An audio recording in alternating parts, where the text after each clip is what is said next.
Hey, we're at the bus stop. Fancy. This is Universal City, I believe. I think we're down by on Cahuenga Boulevard, down by Lancashire. And I'm here with my features. I have to my right, Katya Duft. To my left, I have Adriane Hoff and Tanya White. I'd like to thank you all for being here. And I guess we covered a lot of ground today. First of all, I'd like to point out that Tanya actually drove here tonight. Oh, no. Yeah, I'm outed. Okay. So we're all getting rides. This is going to be an awesome commute. This is the best commute ever. And, something also it's interesting is that when we do our shows, a lot of the time, I always get the text messages from the featured storytellers telling me that they're still on their way or how late they're going to be. We never have every single one of our storytellers here on time. And but actually, Adriane, you made it here at the last minute. So yeah, this is actually the show where I was the late one. And I never took the bus out to Boyle Heights. And I actually just recently moved. I was in Koreatown for years, and I just moved to Cypress Park a few weeks ago. And so I'm still kind of working on getting my bus commute down. Mm-hmm. And so the bus that I was going to take here, which would have been just one bus from Cypress Park all the way here to Boyle Heights, that bus comes like once every hour and a half. So that just wasn't going to happen. So it involves me actually running for the 28. Catching it. Like Tanya. Yeah, yes. Except you caught it. Exactly, yeah. I had to pull a Tanya to get to the bus. And took that to the goal line, but then I texted Scott. I'm like, okay, I'll be there just a few minutes before 9. And I was looking at my Google Maps, and it turned out that I got mixed up when I was getting off of out of the train station. I turned the wrong way and walked several blocks in the opposite direction. I'm like, well, never mind, now I might be late.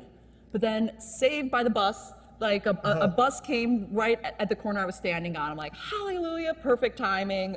I'm going to be there with 5 minutes to spare. Nice. I love that. Nice. I know. Yeah. Here's a question for each of you. Well, why don't we kind of go on topics actually first? You've talked about kind of a serious issue with harassment, which we've had shows before where the topic will come up at some point, somebody's story, one or another.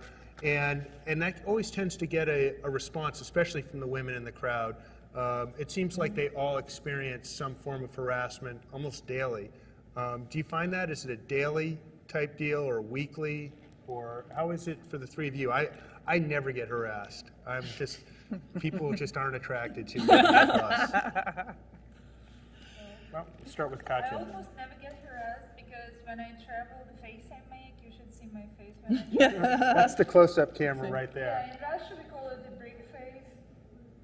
Like your face kind of looks like a brick, you don't want to deal with it. Yeah. So I always travel with a very serious face, so most people don't want to deal with me. They just leave me do my own thing because I don't ever look like I want to talk. It's funny because I've actually heard stories where they try to, and I know they're pickup lines, where you're saying like, oh, what country are you from? Norway, Sweden? Yes, and they always start out nice. If they start out nicely, I would reply. But if right from the very beginning they start asking silly questions like, are you a mail order bride? Oh no, that's Are you bad. a cleaning lady? All kinds of this ridiculous stereotype things. Then I just put my music back in, or I just turn away, or I just say, look, you're rude, I don't want to talk to you. But if someone is nice and you can say they're genuinely interested and not just bored and trying to be stupid, then I can talk. But yeah, normally people don't talk to me because I look way too serious and kind of like, I'm not in the mood. That's funny. How about you, Adriane? Yeah, it happens. More days than they don't, and that kind of sucks. Like, I'm just trying to get to my destination. I'm not trying to deal with any sleaze bags, and it really kind of sucks. Like, even on my way here, when I was on the 28, almost all the seats were taken in the front, so I went to the back of the bus, which we all know is where all the fun stuff happens anyway. The cool people. Yeah, and especially like around like 8:15 on a Friday night. Most of these people you see are just pulling bottles out of their bags, and like, so it's a party on the back of the bus. Or the bomb. Sometimes you're bombed Really? too. The vape. Yeah, Vapes, yeah. Oh, okay. And there's actually a guy on the bus today who he was like kind of like passively directing it towards me. But like, he's like talking about like all the women that he was going to be meeting up with in Hollywood, and like he kept staring at me while he was talking to really nobody in particular, which was almost more uncomfortable. And then he was talking about how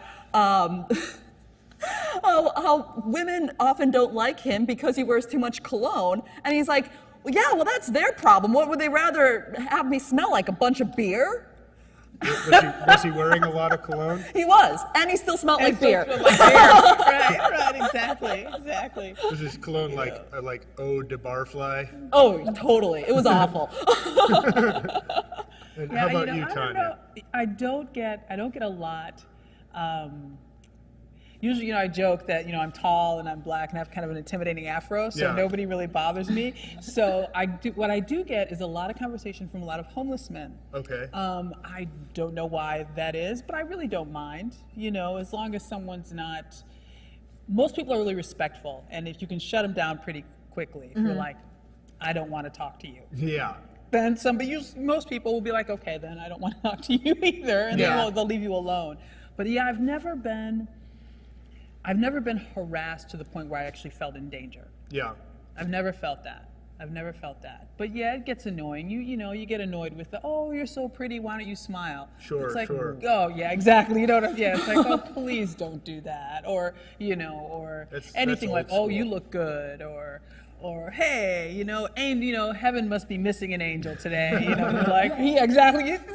Actually, Scott, that was a very good girl laugh of like when someone says that to you, because you were like, which is usually kind of what you have to do. So like, just shut up. Well, that just encourages them. What you should do. What should we do? Advice, really, the male point of view here. Yeah. Sneeze. All right, really? Men will deal with crazy women, but they will not want a cold. No one wants to be sick. I like you know? that's perfect. It's true. That's a great point. You don't want to be sick. You know, Okay. Just, Unattractive. Right? yeah, just spit. I'm good. Or clear your throat. Go. A little camel I sound. like that. I like Belching, no, that. guys like belching because it's like, oh, she'll drink beer with me. Okay, good. But a sneeze. I But like a sneeze, it. and no one likes a clear throat. That's gross. Yeah. Well, you got to practice that. I gotta practice. Okay. Yeah, because I'll you don't work on smoke. it. You I know? don't smoke. Mhm. But you got to practice that. Okay. And so, like, also, like one of the places that I always found, even myself getting worried, as a guy, and a fairly large guy, is waiting for the bus. Because sometimes you could be waiting for the bus for anywhere from 5 That's minutes true. Yeah. to an hour plus. So, like, have you ever had encounters waiting at the bus? I mean, even I have, where people walk by and they're threatening, or like I had a guy once try to take my camera bag, and I threw a cigarette in his eye. And I had a cigarette. Use it or lose it. It's my camera. What And happened? That didn't just make him mad? He actually ran away, or? Yeah, it hurt him. He said, "You tried to burn my eye out." And I said, I "Hey, did. don't touch my camera."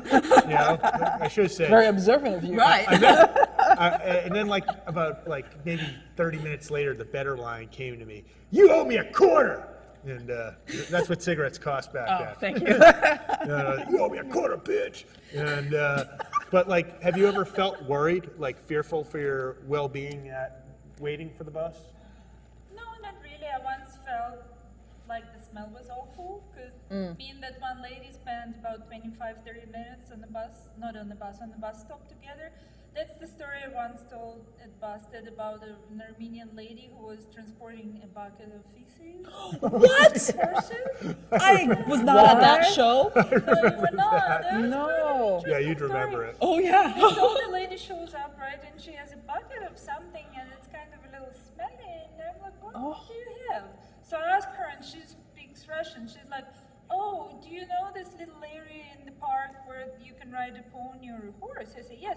She's like, that's what I do once a month. I come over, I pick up a bucket of feces, and I bring back to my apartment, and I use them for the soil, and I grow tomatoes, and tomatoes grow huge. Wow, really? And how far do you transport this feces? She's like, just from Griffith Park to Little Armenia. Just? But she's like, you just should come over sometimes and look at the size of a tomato. my balcony. Oh, okay, lady, I totally believe you. But anyways, the bus was so late, so for 25 minutes we were sitting together. Next to a bucket of feces, nice. And right when the bus was coming, I'm like, lady, I don't feel good about this. Do you have any extra newspaper to cover it up? Because I don't think the driver would be very happy, or any passenger. Or anybody sitting on the bus, right? Yeah. Right? So she covered it up a little more, but once we got on the bus, people could actually feel it. And one of the men was so appalled, he called his mother and said, "Mother, why did you tell me to use the bus? There is an old crazy woman on the bus who transports shit in a bucket." How did they know? Because It just- the corner was still a little bit off, so you could see a little bit. Ew. So several people asked her, Were there flies? no flies, fortunately, but since her English wasn't good, she asked me several times to explain to people that it was just for her tomatoes, and this is just for the soil in her tomatoes. It's a fertilizer, so don't worry about it. It's like just fresh horse poo. Did you Oh, did you have to gee. justify it by saying, "I'm not with her"? With her, right? Exactly, I exactly. said, look, the lady is just her own thing, but she'll be off this bus within 5 minutes, so don't worry about it. And people were like, oh God, what am I doing here? But this one man was especially appalled, so he said, "Mother, I can't believe you made me take a bus. I've never taken a bus again." Yeah. So the Armenian lady asked me, what was he talking on the phone like this? He was so emotional. What was he saying? I'm like, don't worry about it. He just told his mom that it really helps to fertilize the soil. That's nice. That's very nice of you. Yeah, it was. Since I'm an interpreter, you have to bend the facts to fit both parties, so I did my usual job. And she said, no, it's all good for you. It's all good for you too. There is no conflict. We're all friends. Yeah. But anyway, by the time she left the bus, people were like, oh God, really? Yeah. Hey, that's I'm gonna, because we got about 2 minutes left in the show. I want to cut in real quick and just ask a quick question. I've never really asked any of you guys doing the show. And I know you've been a performer for a while. You had your the Big Blue Bus show that you did. Yeah. And but you two, I know, have never really been on stage until Busted. What's the experience like for you two telling stories for the first time? And now you guys, I mean, have been up there about a dozen times a piece. You guys are kind of old pros at this point. How do you feel? Like, either of you want to I answer love it. that? I feel like it's my new true calling. Maybe I should have started earlier. I really love storytelling. I feel like it's something very close to me, something natural for me, and that I really enjoy. And how about you, Adriane? I really enjoyed it as well too. I've actually had people, even before I came to my first Busted show, telling me that I should be in front of a microphone and that I tell really good stories and that I always have interesting things happen to me, which I don't even think that I have things happen to me that's that much more interesting. I just have a good way of kind of assessing things and kind of, so it's interesting. And like, I love taking public transportation. I'm a big advocate for bringing the community together and for living as simple of a life as possible. So two of my favorite things combined. Well, you both, I could see the rapid improvement in both of you guys over the last year and a half. And you're both just real, it's been a real pleasure watching you two grow as storytellers. And you both come off very sincere. And, Tanya, you've just, I mean, you blew me away the first time I saw you at, I think it was, was it Michael Patrick Dugan's room? Oh, yeah. Tattletales. And right away I was like, oh yeah, I want to book her. And so you were like one of my ringers. Oh, I love it. I love it. I really appreciate having a venue and to tell stories about this because I went from having a car to riding the bus. So yeah. So thank you for giving me the opportunity to do this. Well, thank you guys. And this was our first episode of Busted. You got to see the hiccups and all. I want to thank our features once again. Katya Duft, Adriane Hoff, Tanya White. All three of them and myself will be at New Urbanism Film Festival in Acme Theater in Hollywood on October 9th. Thank you very much, and we'll see you again on the first Friday of every month. All right.